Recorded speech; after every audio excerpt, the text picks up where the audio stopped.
Kira-kira kalau mau SC apa saja sih yang perlu dipersiapkan ibu dari rumah? Yuk simak video berikut ini. Halo, selamat datang di Krewi Life, ngobrolin kesehatan bareng aku, Bidan Oni. Buat yang baru pertama kali mampir di channel ini, jangan lupa subscribe dan nyalakan lonceng notifikasi. Kenalin, aku Ani Kristi, aku adalah seorang bidan, konselor menyusui, prenatal yoga teacher, dan juga baby wearing consultant. Hari ini kita akan ngobrolin persiapan yang harus dilakukan ibu sebelum melakukan tindakan SC. Nah, yang pertama adalah persiapan mental. Ketika kita mau menjalankan suatu operasi gitu ya, itu pasti perasaannya nano-nano. Karena operasi itu selalu identik dengan hal yang menyeramkan, tubuhnya dibuka, diiris gitu ya.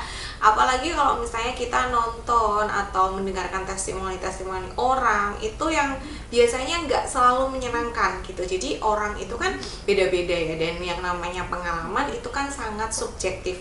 Jadi bisa aja pengalaman buat seseorang itu sangat menyenangkan, tapi buat orang lain tuh itu menyeramkan gitu. Nah, kadang-kadang yang menyeramkan ini bisa menginfluence atau mempengaruhi kita. Selain itu, mental yang perlu disiapkan lagi juga adalah karena memang di Indonesia ini yang namanya SC itu kadang masih mendapatkan sentimen negatif. Kayak kalau SC itu pasti karena nggak betah sakit, kalau SC itu karena manja, kalau SC itu bukan seorang ibu yang seutuhnya.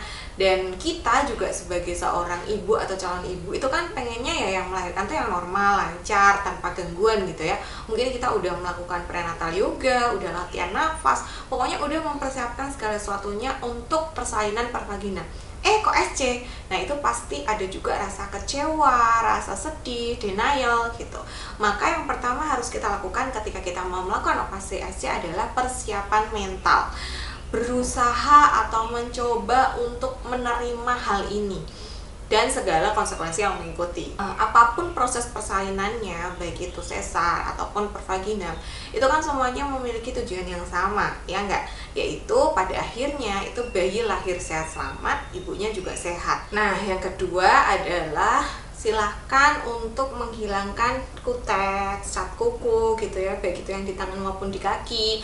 Kalau kukunya panjang juga silahkan dipotong. Bukan apa-apa sih, tetapi karena salah satu indikasi untuk melihat apakah kita shock, apakah kita kehabisan darah itu adalah dari kuku. Jadi kalau misalnya masih ada nail artnya, masih ada kuteksnya, itu jadi sulit untuk dilihat gitu. Jadi memang semua kuku, nail art sebaiknya dihapus, kukunya juga dipotong, karena nanti kan kita mau megang bayi yang mana kulitnya itu masih sangat sensitif, takutnya nanti justru melukai. Kemudian lepaskan juga nih perhiasan-perhiasan, cincin nikah, kalung, anting gitu, karena kan nanti kita akan dibius gitu ya, takutnya nanti kalau misalnya perhiasannya hilang atau terlepas kan nggak tahu gitu. Dan memang ketika mau operasi itu sebaiknya sama sekali tidak menggunakan make up, karena tadi untuk melihat indikasi apakah kita ada shock, tanda-tanda shock, apakah ada anemia atau tidak. Nah, itu kan salah satunya adalah dengan dilihat gitu ya. Jadi kita harus hapus juga make upnya. Lalu yang selanjutnya adalah puasa. Nah, zaman sekarang itu kan udah ada Erax ya, operasi yang lebih nyaman gitu. Nah, kalau zaman dulu ketika masih biusnya itu masih yang lama gitu, itu biasanya puasanya itu minimal 6-8 jam sebelum dilakukan operasi. Tapi setauku kalau Erax gitu, itu puasa makan berat, jadi makan nasi, terus misalnya ayam goreng, nasi goreng, itu minimal 6 jam sebelum. Tapi kalau misalnya minum itu masih boleh 2-3 jam sebelum. Jadi agak berbeda ya puasanya. Yang selanjutnya adalah mencukur rambut di area kemaluan. Ini sebenarnya di beberapa rumah sakit itu masih diulang lagi. Jadi kalau misalnya cukurnya itu kayaknya kurang bersih gitu ya, maka ketika mau melakukan SC atau di rumah sakit untuk persiapan itu biasanya dicukur lagi sebelum dipasang kateter. Kenapa sih harus dicukur sementara kalau persalinan pervaginam enggak? Nah, karena luka sayatannya itu sangat dekat dengan rambut kemaluan gitu, jadi di atas tulang kemaluan sedikit lah di sini nih ya. Nah, oleh karena itu kadang-kadang kalau rambutnya terlalu lebat, nah itu takutnya nanti malah mengganggu ketika proses operasi. Kemudian silahkan persiapkan pakaian yang nyaman untuk pos operasinya gitu. Pakaian yang nyaman itu maksudnya ya yang makainya itu simple aja, usahakan berkancing ya, karena walaupun sebenarnya kalau untuk Erax itu kan 6 jam udah boleh belajar duduk, kemudian 10 jam udah boleh belajar berdiri. Tapi agak susah juga Bu kalau misalnya baju ganti yang kamu siapkan itu misalnya kayak celana panjang yang pakai kancing atau kaos gitu ya. Kalau aku menyarankan pakai aja kimono, itu kan gampang ya, tinggal slep ditali-tali, atau bisa juga kayak misalnya pakai baju yang berkancing, kemudian misalnya pakai sarung aja atau rok, atau kalau celana juga bisa pakai yang model-model kulot gitu ya. Tapi kalau aku sih menyarankannya pakai rok aja atau sarung gitu. Kemudian kalau misalnya pakai baju itu kalau bisa yang oversize, yang agak gombrong, jangan yang terlalu ketat gitu, karena nanti kan ketika kita menyusui atau beraktivitas itu kan mudah sumuk ya.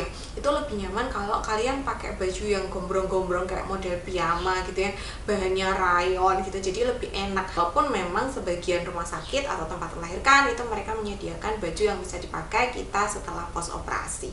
Nah, yang terakhir jangan lupa untuk belajar relaksasi nafas gitu. Jadi kalau misalnya ibu-ibu sudah belajar sebelumnya tentang nafas relaksasi yang pernah aku sampaikan di video ini itu juga bisa dipakai untuk pos SC. Jadi ketika masa pemulihan, ketika ibu-ibu belajar miring lagi, belajar duduk lagi, belajar jalan lagi, nah itu ibu-ibu bisa tuh untuk mulai menggunakan nafas relaksasi sehingga proses belajarnya itu lebih smooth. Dan kalau misalnya dokter atau perawat udah bilang, oh ini udah mulai belajar duduk, maka belajarlah, jangan ditunda-tunda, karena makin ditunda itu makin sakit. Nah, itu tadi persiapan yang bisa ibu-ibu lakukan sebelum melakukan tindakan SC, dan semoga persalinannya lancar, sehat ibu dan bayinya. Silahkan subscribe dan nyalakan lonceng notifikasi kalau dirasa video ini bermanfaat. Terima kasih sudah menonton, sampai jumpa di video selanjutnya. Bye!